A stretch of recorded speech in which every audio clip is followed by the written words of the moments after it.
I think it's also a question of some companies not realizing that they're orbiting the wrong star. Okay? And apropos our discussion earlier, where we discussed this definition of core business, is it actually potentially as simple as being open, having a culture of openness, to adapt, to understand, to endorse, to bring in these new concepts, to properly investigate them, see what is relevant, see what will work, what won't work, and to use that and to do that on a consistent basis.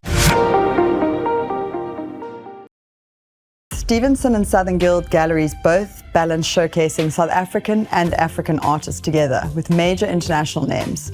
How do you decide which artists or shows fit this dual mission? Southern Guilds, our story is centered around, I would say, the preservation of culture, ancestry, objects of resonance, and also looking at bringing marginalized voices to the fore. So be this in multiple intersections of people, humanity, sexuality, etc.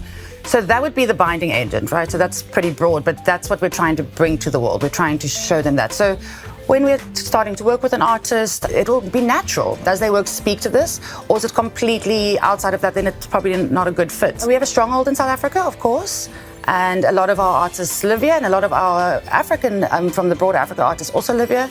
We also have artists that live all over the African continent. But I think having the market in the US, it's natural for us to also want to include artists there. I think that's also authentic.